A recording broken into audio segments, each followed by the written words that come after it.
Secretary Sarah Sanders says she cannot guarantee that no recording exists of President Trump using a racial slur. But other secret recordings have already triggered a nasty response by the president. Interviewed by Mueller, Omarosa makes a stunning revelation that she's already spoken with Robert Mueller. What could this former White House insider and longtime Trump associate tell the special counsel? Reality Bites. Two former reality stars go at it tooth and nail. President Trump unleashing a Twitter tirade against former Apprentice contestant Omarosa, calling her a crazed, crying lowlife and a dog. Is he afraid of what her next secret tape could reveal? And no defense. Former Trump campaign chairman Paul Manafort tells the judge he does not want to take the stand, and his defense team rests without calling a single witness or presenting a case. Is there a strategy at work here? Well, Blitzer is off today. I'm Jim Sciutto, and you're in the Situation Room.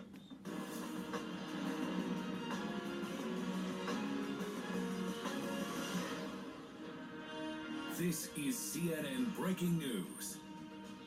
The breaking news: an extraordinary new claim by former Apprentice star and ex-Trump White House official Omarosa Manigault Newman. She now says that she's been interviewed by special counsel Robert Mueller after saying earlier that she is ready to provide Mueller with secret recordings.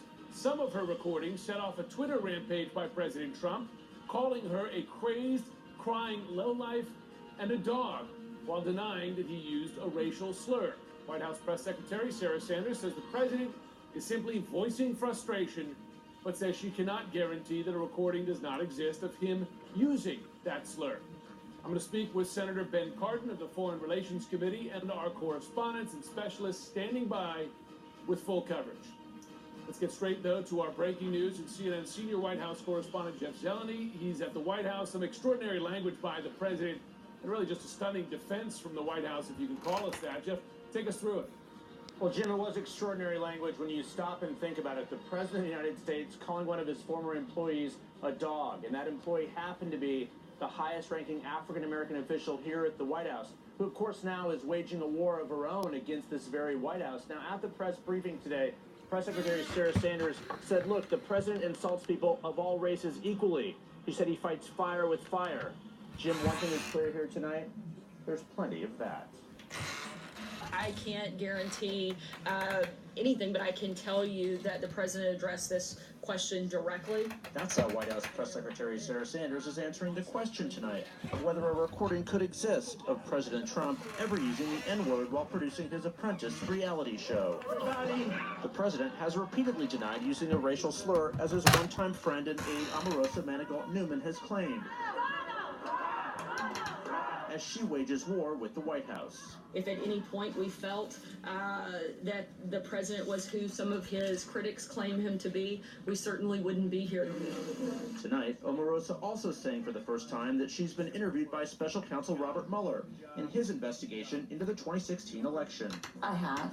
In her latest explosive claim, she insisted to MSNBC she's spoken to Mueller's team, blasted by the president as a witch hunt for its investigation of Russian interference and possible collusion with the Trump campaign. That's the extent I can go in discussing that as well. But it's unclear what, if anything, the former White House staffer, who was fired last December, could offer Mueller's team. Her comment comes in the wake of a racially charged controversy surrounding the president, lowlife, who referred to her today as a dog. The president, out of public view at the White House, instead taking to Twitter, saying, when you give a crazed, crying lowlife a break and give her a job at the White House, I guess it just didn't work out. Good work by General Kelly for quickly firing that dog. Sanders insisted the comment was not racist. The president's an equal opportunity person that calls things like he sees it. He always fights fire with fire. She offered up an unusual character witness, the Clintons, and saying it was curious that charges of racism against Trump hadn't been made until now. Again, the person that a lot of his critics say he is certainly wouldn't have been in business with him for decades. Certainly, you wouldn't have had Bill and Hillary Clinton. They attended his wedding. A number of Democrats begged him for campaign contributions. I mean, if they were who he said he was, why did they have these relationships with him? In a White House filled with considerable drama and remarkably little loyalty, the episode surrounding Omarosa took deceit and dysfunction to new levels. From a president who promised this. You got to pick the best people. You got to pick the right people. In the last day alone, the president has sent at least 9 tweets on his former staffer, acknowledging it's not presidential to take on a lowlife like Omarosa, but doing it anyway, declaring Wacky Omarosa has fully signed non-disclosure agreement. The Trump re-election campaign today filed legal action against her, seeking arbitration for breaking a 2016 confidentiality agreement in her new book, Unhinged, that offers a blistering yet unverified portrayal of the president and his administration. Now, as for confidentiality agreements, Sarah Sanders defended them as commonplace in private business, and that much is true. But in government service, they are almost entirely unheard of. There is an exception, of course, for classified information, which is illegal to leak out. But in terms of disparaging a public official or blowing the whistle on something, that, of course, is a practice of this democracy. Now, as for this book, Sarah Sanders said the media should stop drawing attention to it. When asked if the president would stop tweeting about it, she didn't have an answer. Jim? Well, perhaps you couldn't have an answer. Jeff Zeleny, thanks very much. Let's dig deeper now with CNN senior congressional correspondent Manu Raju. So, Manu, the first time we've heard that Omarosa interviewed by the special counsel, and now she was close to the president through the campaign and into his administration. Do we have a sense of what topics he would ask her about? Because we know one line of inquiry is obstruction, the other line of inquiry remains whether there was any cooperation with the Russians. Yeah, we really don't have a clear sense of that yet. We do know that from a source who's familiar with what happened during the White House that there was no interest expressed by the special counsel to interview Omarosa when she was at the White House. But she writes in her book that she was contacted by the FBI in February 2018, and that was after she left the White House. And we've also not really heard her name being mentioned as part of other investigations into Russian meddling on Capitol Hill. So this is an interesting revelation. And it's unclear exactly what she said, but she did make a pretty startling claim on MSNBC earlier today.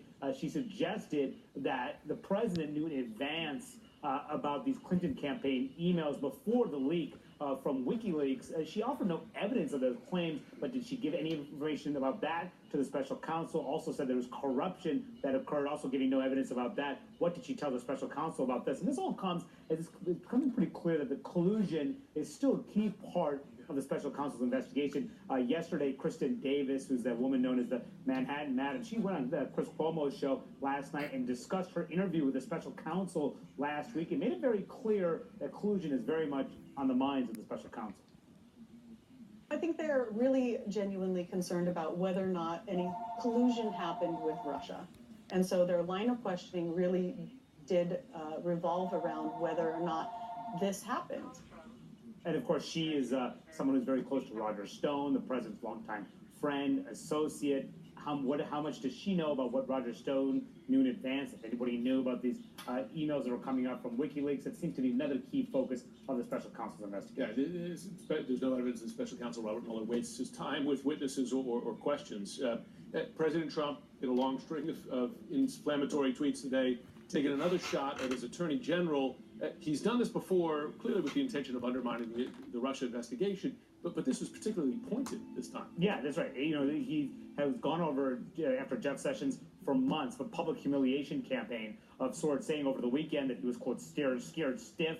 This time, in the aftermath of the firing of that FBI agent, Peter Strzok, who, of course, sent those those anti-Trump texts, he tweeted this morning: if we had a real attorney general, this witch hunt would never have been started. Looking at the wrong people. And it's very clear that this is all part of an effort to perhaps pressure Jeff Sessions to eventually step aside. Maybe he would put in his own attorney general, a loyalist of sorts, try to tamp down this investigation, because he knows if he fires Jeff Sessions, that could open up a whole other set of problems. He does not want to go that far. But Jim, all these attacks against the special counsel seem to be working with his base. A new CNN poll says that overwhelming majority of Republicans view this as an effort to discredit the presidency, even though Democrats view it completely opposite as the Republicans, but at least it's firing up the base heading into the midterm. And of course, Republican lawmakers disagree with that. They consider the investigation substantial. Manu Raju, thanks very much. Joining me now is Democratic Senator Ben Cardin of Maryland. He's a member of the Foreign Relations Committee. Senator, thanks very much for joining us tonight. Jim, it's good to be with you. So quite a lot of inflammatory rhetoric from this president again today, and the allegation of really even more inflammatory rhetoric. The president is denying that he ever used the N-word as it's known. We're certainly not going to reference that word, but his press secretary, when pressed on that, could not simply utter the words that she could guarantee there is no tape of him using that word. What's your reaction to that? Well, it's more of what we've seen before from this president. It's unpredictable. We know that he is impulsive. We know he does things that are embarrassing to the presidency and embarrassing to this country.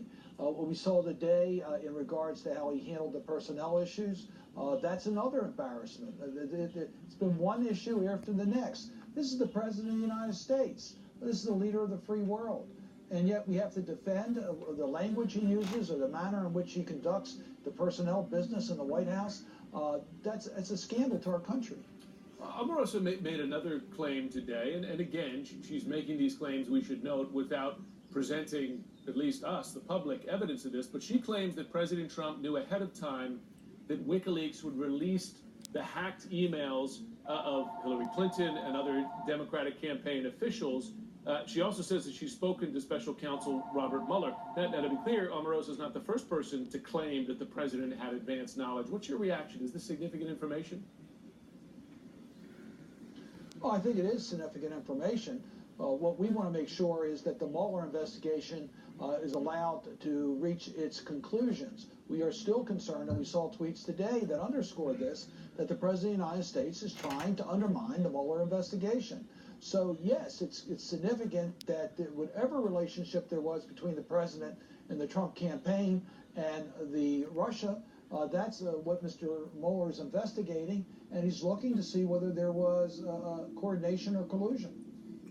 The president, perhaps not surprisingly, has glommed on to Peter Strzok's firing by the FBI to again call for an end to the Russia investigation, accused the entire FBI of bias in this, even call for the reopening of an investigation into Hillary Clinton's emails here. I know that yourself and other Democratic lawmakers have at times pushed for legislation to protect the special counsel. The general reaction from the Republican side has been, well, the president's not going to fire the special counsel. He's not going to fire Jeff Sessions. It's not necessary. Is there any change to that viewpoint as the president continues this really full frontal assault on the special counsel and his own attorney general? Well, Jim, it's very clear that the president's strategy is to undermine the Mueller investigation. It has very little to do with the firing of the FBI agent or the investigation of Hillary Clinton. It's a distraction where he's trying to distract the investigation from doing its work, looking at the connections between the president, his campaign, and Russia. So it is very disturbing to see this type of distraction, but it should not remove our focus on giving Mueller the support he needs. Congress should pass statutes making it clear that we stand behind the independence of this investigation. We support it, and we will not at all allow interference by the President of the United States or any outside forces. Now, we know that the special counsel, Robert Mueller, has been looking at the president's tweets as part of his investigation into possible obstruction of justice. After all, the White House itself has described the president's tweets as presidential statements. In your view, does the pattern of these tweets, these consistent attacks, does it fit into a pattern of obstruction of justice, attempting to interfere in this investigation? As far as legal conclusions, I'm going to let the Mueller investigation make those legal conclusions. But it's very clear to me, and I think to the American people, that the president is trying to influence this investigation. He is trying to undermine its credibility. He's trying to interfere with its timing as to when it does its work. It's trying to tell the American people that it's a waste of time. They're moving in the wrong direction. Where the president should be supporting the independence of the Department of Justice, he does just the opposite. So it's very clear to me, and I think the American people, that the president is trying to influence this investigation. And we should note that the CNN poll that came out this morning found that a large majority of Americans believe that the president is trying to interfere, and they also believe that he's lying about it. Final question, if I can. As you know, the president's former campaign chairman, he is under trial. His defense rested today without making a case. But as part of that case, we learned that a banker who gave questionable loans to Paul Manafort was angling for a job in the Trump administration. This banker, his name is Stephen Koch, and that he Manafort then forwarded those requests